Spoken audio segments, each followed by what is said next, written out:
Hey there everyone, this is Samuel Johnson, and welcome back to the Alien Force Retrospectives. And today we're going to be looking at the first episode of Season 3 / episode 27 of Ben 10 Alien Force, Vengeance of Vilgax Part 1. Now, in terms of continuity for this episode actually takes place a few months after the events of War of the Worlds, which is again where I think at some point between those months Alien Swarm occurred. At this point, things have died down a little. Ben, Gwen, and Kevin are still back to their normal thing. Gwen and Kevin have changed outfits. But Ben's kind of changed since then. It turns out that because of his victory over the hybrid, Ben's gotten a lot more arrogant. A lot more laid back, a lot more chill, and a lot more annoying. As the episode opens with Gwen and Kevin fighting a new supervillain, this giant man-snake thing called Serpent, and it's just whooping their butts. And they've been waiting for Ben, and they've been fighting this guy for an hour, waiting for Ben. It turns out this entire time, Ben's just been sitting in his room watching TV. And it isn't until Gwen calls him and lets him know they're fighting a villain that he rushes over as Jet Ray and goes cannonbolt, which again, as I mentioned in War of the Worlds, Ben actually did get to keep the 3 aliens he turned into in that episode. So now he has access to cannonbolt up, chucking way big again, which is cool. And so he just comes in and easily rolls over Serpent, figuratively and literally. Well, yeah, but because of this, Gwen and Kevin are very mad. However, at the same time, it turns out that a blast from Ben's past has come back. Vilgax has returned. He's come back to Earth, and he's ready, and he's actually calling out Ben. It turns out that Vilgax, I think over the past 5 years, has been building up his power. It turns out that over the past 10 years, or 5 years, I think, or at least over the past 5 years, Vilgax has been actually slowly accumulating his power by pretty much going from world to world, at this point 10 worlds, and enacting a warrior code. This thing that, it was a rule instituted by the Galvin where 2 planets at war with each other could call a ceasefire, and to settle the conflict once and for all, both planets would have their best warriors duke it out, and whoever won the battle would gain control of both planets. And so it turns out that pretty much for the past 5 years, Vilgax has been legally taking over planets, and at this point he's taken over 10, and adding insult to injury, every time he defeats a champion or warrior, he's hooked them up to this machine that actually sucks their power out and distributes it into Vilgax, with the help of this new toady called Siphon, who, yeah, he gets popular as time goes on, and I'd be lying if I didn't say why, because he's conniving, he's sadistic, he clearly enjoys what he does, but he's loyal to Vilgax, except when he's not, in the case of the game Cosmic Destruction, but whatever. Pretty much, Siphon is he's a new villain. At first he's a toady. He goes out on his own in Omniverse. Still just sadistic. Still just as conniving. He's likable. But anyway, Vilgax, after having as I was saying, Vilgax goes to Earth because now he feels he's strong enough, and so he challenges Ben to this fight. At first, he's confronted by Max and all the plumbers helpers, who, as he stated at the end of War of the Worlds, I didn't actually mention that. He stated at the end of War of the Worlds he was going to stick around and train the plumbers' kids to be genuine plumbers. And so they go in to try and fight Vilgax. For some reason, they don't fight him all at once. It's one at a time, and predictably, they get their asses handed to them one by one, and to the point where Max actually sneaks up on Vilgax using an ID mask to hide himself, and then shoots him point blank. And Vilgax is actually okay. And I should probably mention this. The very first scene in the episode is Vilgax attacking a planet, and he apparently, he destroys the Galactic Enforcers. And while I admit that those were annoying characters, it's kind of a little scary to see him plow right through them. You see Tiny and Slap Attack just smacked aside, and then when Ultimos goes to fight him, he's pretty much annihilated in very little time and effort. He's just beaten easily, and then when Vilgax takes his power, he's turned into the same husk that he turned into when he ate chocolate. It's actually kind of creepy.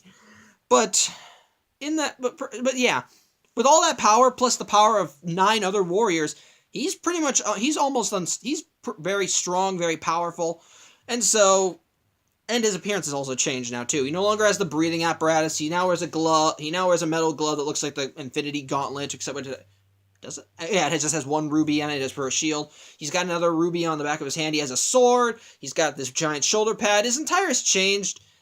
And I openly admit I kind of prefer the original design, just because that one just showed a giant. He showed him he's much bigger, much more strong, and just the breathing apparatus and the voice just kind of fit that one. Here he's not. It's not an awful design, but I just prefer the bulkier, much more threatening design, and this one just kind of looks like a warrior's outfit. And yeah, while I'm on that subject, his voice actor is now completely different, and once again I kind of prefer. Like, I can't replicate it perfectly, but Vilgax's voice sounded like this in the classic series, and they even bring that voice actor back for Omniverse, a welcome change if you ask me. But in Alien Force and Ultimate Alien, he sounds like this and kind of doesn't fit that, or I don't know. It still kind of sounds threatening, but otherwise I don't know. I prefer the original voice. I'm gonna move this forward because this thing is slowly starting to go out again. I'm actually afraid to use this. I need to get my own. But anyway. So yeah, he wipes out. He goes right through the plumber's kids, and so he lets them all live. Doesn't siphon any of their power, and he lets them know, I'm gonna come back here in 24 hours, and I'm gonna challenge Ben. And if he doesn't show up, I will consider it forfeit, and I will destroy this planet. So Max alerts Ben to this, tells him about the Warriors challenge, and Ben actually seems to be looking forward to it, but they wind up seeing footage of the battle, which I don't know where they got it. Maybe the Rust Bucket was recording, I don't know. It's perfect footage of the original replay. But they realize Vilgax is much more powerful, he's much stronger, they've got to be careful. They got to be careful, but Kevin thinks that Ben maybe should have an edge while going into battle. And so they go back to the garage, or I think they were already there when they saw the video. And it turns out that Kevin, I mentioned in War of the Worlds how Kevin has been using some of the alien tech that they've been accumulating through the series and souped it up to his car, and now he has a new one. Twice over, if you count Alien Swarm as canon, which I do. I'm probably beating a dead horse with that, or it might end up being a dead horse if I'm not too careful. I don't know, but either way, he's been accumulating more alien tech, and it turns out he's been building a new machine. And the machine's purpose? To hack the Omnitrix. Pretty much, this machine is supposed to bypass the security protocols in the Omnitrix and unlock the Master Control, much like in War of the Worlds. Ben is actually very willing to do this, and Kevin's very willing to help. But just as they're hacking the Omnitrix, they get a message from Azimuth himself, who states that he's actually disappointed in Ben. He's wandered off the hero's path. That the only reason that Azimuth allows him to keep the Omnitrix is out of a hope he'll get back on it, plus the victory with the Hybrid. As such, Azimuth is telling Ben that he's not worthy of the full master control, and he should just stop this. And Kevin is very willing to listen to him because he thinks, well, if Azimuth's getting involved, maybe we shouldn't do this. But Ben, for some reason, decides to be stupid and say, no, this is a test. He wants to see if I can earn the power. To which I say, what is wrong with you? And Gwen and Kevin agree with me as they don't want to do this. Though Gwen objected from the start. And so Ben says, fine, I'll do it myself, as there's somehow a control pad by where the Omnitrix is being hacked. And so Ben turns it on, but he screws it up. As it turns out the machine's overloading, the Omnitrix is going nuts. Kevin says, come on, you gotta get rid of it. Ben says, no, I can't do it. There's not enough time. Run for it. So Kevin runs over to help Ben. They try pulling the Omnitrix away, and the last scene in the episode is a giant green explosion. And that's pretty much all I can talk about for the plot summary, because, again, this is a two-parter. Originally, it aired as an hour-long special on TV, but, again, DVD, so I'm going to count it as a two-parter. So, yeah, I probably will get into my full thoughts next week, but as a beginning, it's alright, I guess. For starters, I like seeing something that Season 3 tries to do is that it tries to kind of bring back more elements from the classic series. As I mentioned, it brought back Cannonbolt. Ben still has Cannonbolt, Upchuck, and Weibing, and while Upchuck is still kind of iffy for me, especially considering the thoughts I expressed in the Ben 10 retrospectives about him. I like Cannonbolt and Weibing are on my favorite aliens list, so I'm okay with them being back at least. I like that. I like that they're trying to bring more. I like that Max is now kind of back, and he's not as much of a regular character as he was in the original series, but he's now around, so you can still see him here and there. I still like that. I like that he's trying to organize the plumber's kids into a working force, which is just more world building. And I like that they bring back Vilgax too. And I like to bring back Vilgax too. I already mentioned, as I mentioned a few minutes ago, Vilgax's design, and I prefer Vilgax's original design in the classic series and his voice, and maybe his speech pattern to a degree, but at the same time, it's still nice to see him again. It's still really cool. And I do like that, yeah, that's the whole reason he's been embarking on this quest of conquest. He wants revenge. The reason he's been going from planet to planet is not just to conquer, but because he wants to accumulate his power so that the next time he faces Ben, he will wipe the floor with him. That is exactly why Vilgax is doing this, and I like the... And I kind of like that that's his motivation. It's just pure revenge, which does kind of fit Vilgax. Vilgax is a conqueror. He wants power, but the Tennyson family has been a thorn in his side, and he wants to get that thorn out. I like that. I really do like that. He likes power, but there's still a thing that needs to be taken care of. It's something nice. And now with that out of the way, I'm going to talk about the one thing that that brings season 3 down, and that is Ben himself. I mentioned how season 3 is where they tried bringing in more elements from the classic series, like aliens, a villain or two characters, because there are more classic Ben 10 villains that do come back in later episodes. But for some reason, something they decided to bring back was Ben's personality from the classic series. I shit you not. For some reason, well, they explained like I stated before, Ben has grown more arrogant, grown more abrasive since the stuff with the hybrid, to the point where he's just laid back and all like, what? That's fine, it's fine, we won, let's enjoy ourselves. And that, no. From what I can gather, I forgot who it was. It was like like some kind of showrunner, or not Dwayne McDuffie, but someone was brought on. He was a fan of the classic series, and he decided to bring it back. Or maybe this was Cartoon Network trying to recapture the audience. I don't remember. I think I heard about it was someone that did this once, but this is ultimately where season 3 does kind of fall flat for me and for many other viewers too. Ben's personality regresses.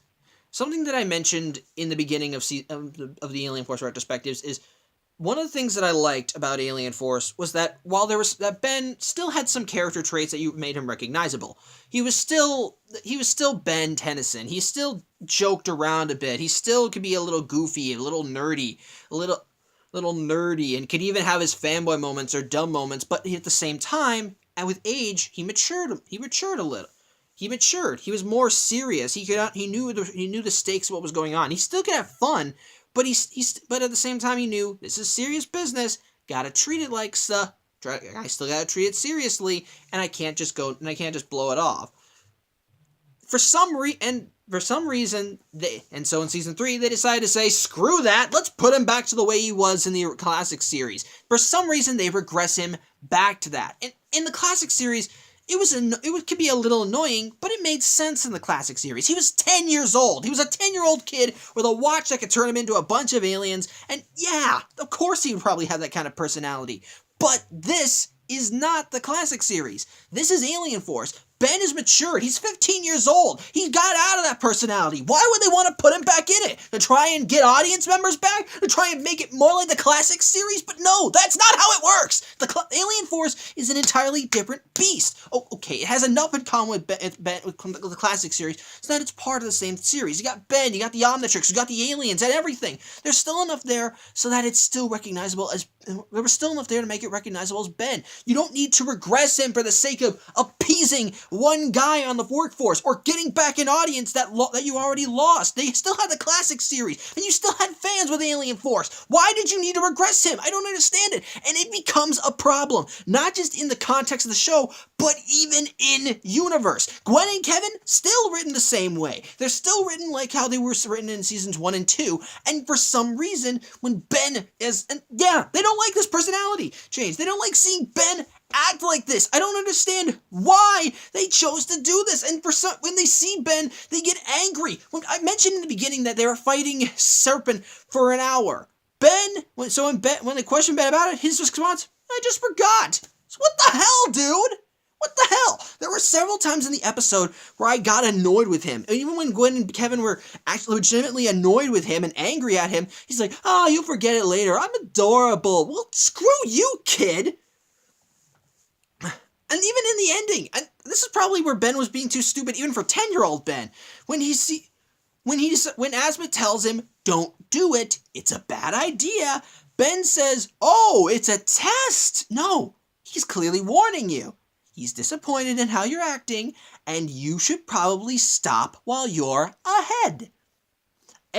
But no, Ben keeps going, and there are consequences. Lasting consequences that I think he only learns slightly from. I don't know.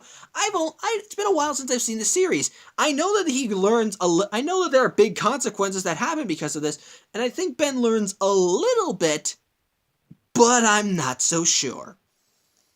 So, aside from Ben, I think Vengeance of Vilgax Part 1 is alright. Again, since it's a two-parter, I'll stave off my opinions of it until next week, but yeah, if my emotional outburst right there with Ben is anything to go by, Season 3, even when it's at its best, is gonna hurt. It's gonna hurt just a little, but it's still gonna hurt. So, yeah. Thank you. And I think, I don't really know what else to say, actually. I kind of want to talk about, maybe I'll get into it in the probably get into it next week. I'm going to try and remember it. I want to remember the stuff with Ben's personality, because I do have more things to bring up on it. Like, mostly with how it doesn't fit considering the tone of Alien Force, but yeah. I think I pretty much said my piece. I like that they're still trying to bring more elements back. The classic series. I like that they're still trying to integrate them. I don't like Ben's new personality. I do, overall, yeah, just an alright beginning. Sorry. So, yeah. I'll get my full thoughts next week. Thank you for watching, and I hopefully there was something in this video that you got out of. I was just angry right there. I'm just trailing on right now, so yeah. Thanks for watching, and I'll see you next week for part 2. Bye.